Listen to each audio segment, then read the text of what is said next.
I'm launch consultant Jackie Hayes, and welcome to Launch Lessons, a special mini-series of the Here's What I Learned podcast. Each week for the next 5 weeks, I'm sharing the most impactful launch lessons of some of my favorite online business owners.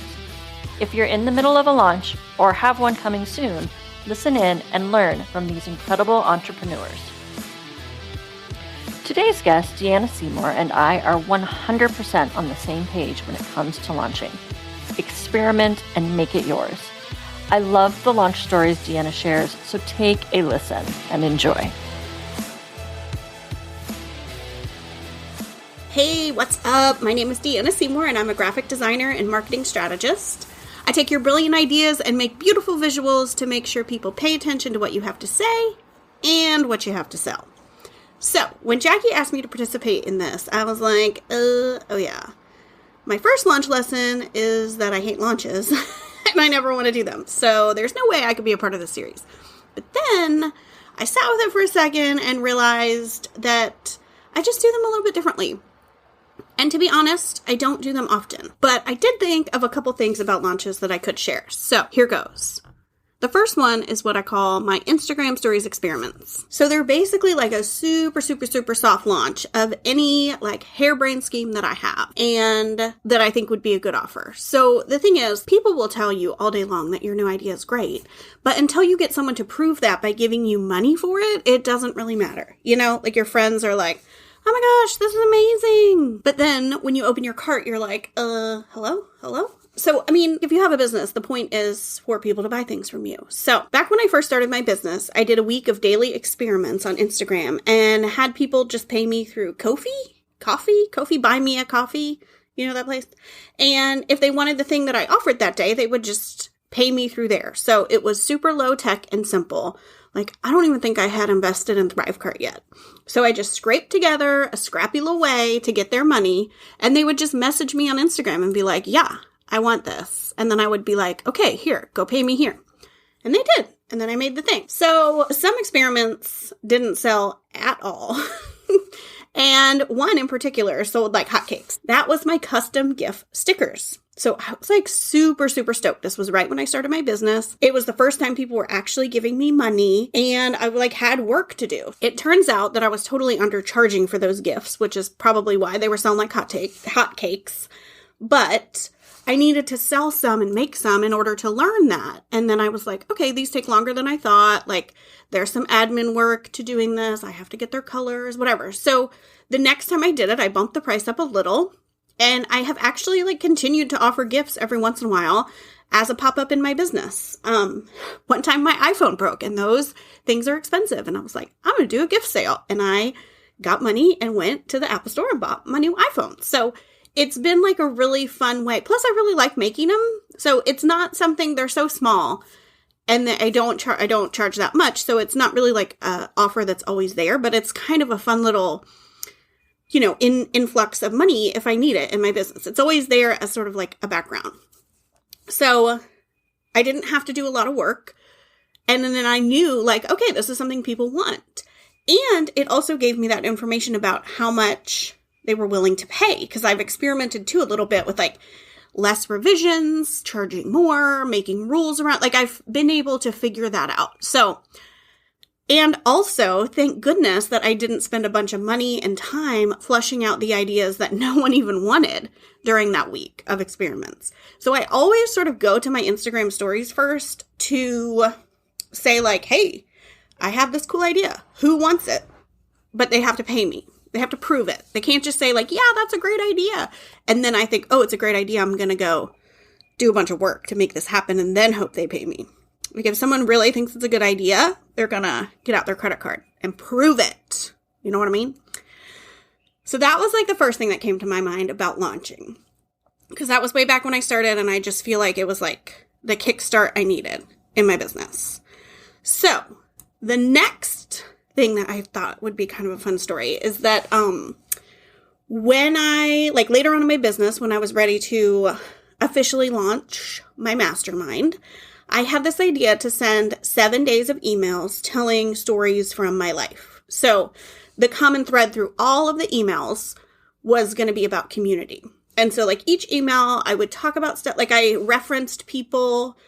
It's kind of like, I don't know, I'm come from an art background. So it was like a body of work, right? It wasn't just a bunch of random emails that covered different things. It really was kind of a story of my life. Like I talked about my husband and his band, and then later in a couple emails, I talk about our wedding. And then I'm like, oh, remember this person that I mentioned? She was my makeup artist at this, so it was kind of fun, I think, for people to follow along and hear the whole story. So it also made sense because I was selling a community. So this idea of me telling all these different stories about my friends and my family and the community that I kind of grew up in. So like I came from sort of a punk rock DIY kind of background. And so I've always just really loved the idea of everyone learning from everyone else and helping each other out. And, different people have different talents. So like, what can they bring to the table? And like, that's kind of what a mastermind is. So it just made sense for me to tell the stories throughout my life of that, to kind of say, do you want to be in this community that I'm making now?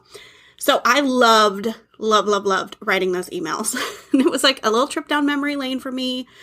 Like I said, I talked about like me wanting to be in a band, my husband's band, my wedding, how friends helped us at my wedding, and like even the time I was in MLM, how that was a community, and went into details on that.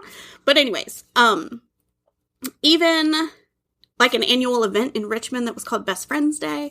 So those emails are rad. I'm very proud of them, and I loved writing them. But then when I started sending them, I was like, Brene Brown, look out. I was being so vulnerable and nervous. Like I was being so personal and sharing so much of my life, and no one was buying. I was like, they hate me. Oh my God, what am I doing? Like, it was so stressful. It was like I asked somebody to the prom, and then they like weren't texting me back for 7 whole days. So, a fun fact actually about ADHD, which I happen to have, is that a lot of people with ADHD also struggle with something called RSD, which stands for Rejection Sensitive Dysphoria. I always say dysmorphia, but it's dysphoria. And so I actually, to prepare for this episode, like found a little definition online, which it said extreme emotional sensitivity and pain triggered by the perception that a person has been rejected or criticized by important people in their life. So it can also be triggered by a sense of falling short, failing to meet their own high standards or others' expectations. So I definitely get this. So this is like when you're like, oh my God, why aren't they texting me back? Have you ever had somebody like texting and the dots come up, but then they stop writing? That's a time where I'm like, oh my gosh, what did I say? What did I do? They're so mad at me, whatever. So it doesn't even really matter if it's real. Like I start telling myself stories. I start feeling like I'm being rejected, even if it's not true yet. Like if my cart's still open, it's not over till it's over, right? But it was very stressful for my brain to navigate. And I think amplified a little bit by how personal my emails were. So people did end up buying, but they didn't buy until the second to last day and the very last day. And ultimately it was like a great launch. Like I was fine. I don't usually set strict business goals, but I was like happy with what happened. But it was 7 days of stress for me, which I did not love. So, the next time I launched, I ended up warning my email list about the launch coming up. But I only left my cart open for a few days because I was like, these people are not going to buy until the last or second last day. And my poor nervous system like cannot handle being open for 7 days. And I know people do open their cart for longer, but I couldn't do it. And so people still bought. They knew this was the window. I think it was very important for me to warn them that it was going to be a short open. I talked about why it was going to be a short open. Like I'm very open with my email list and my audience. And I was just like, look, this stressed me out last time. But just so you know, mark your calendars, like this is going to open, make a decision. I didn't want to rush anybody with a short open cart, but I also have to take care of myself, and it was too long for me. I'm like, oh, so I hyped it up, but the actual cart wasn't open because I don't feel that stress of like, no one's buying before the cart's open because no one can buy yet. So hype it up. And then I opened my cart only for like 3 days. I think I did like longer than I want. Like they just keep getting shorter and shorter, but you get to decide how long you want your cart open.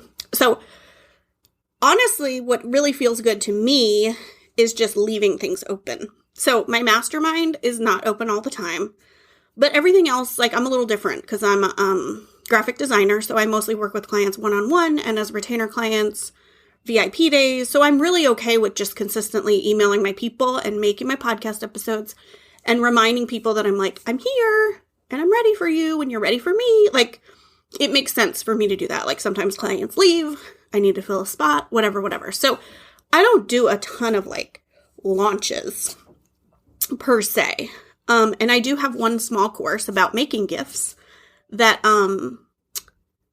is open all the time. Like it's just like it's a little course. So,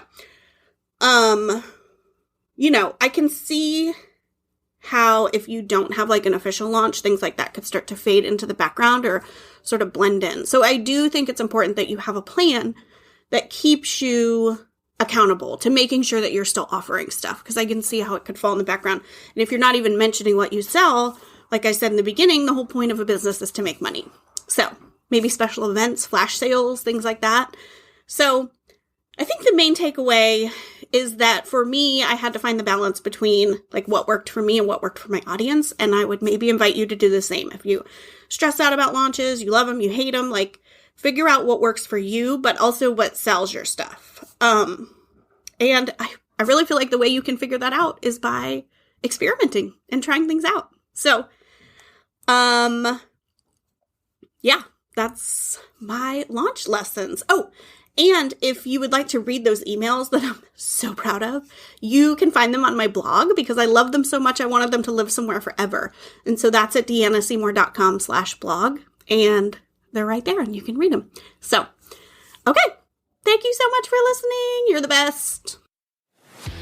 I loved everything that Deanna shared about experimenting with your launches. And as my other guests have said, be sure to prioritize fun. Having a launch that feels fun is all about learning how to launch your way. That's why I created my Launch Your Way course. In these 6 modules, you'll learn how to become the hero of your launch story. Launch Your Way will be available to purchase on August 28th of 2023. So be sure to get on my email list at jackiehayes.online so you don't miss its release. Thanks for listening to this podcast miniseries. You can find the show notes and transcripts at jackiehayes.online. If you enjoyed this episode, be sure to subscribe and leave a review. Until next week, go launch like a superhero.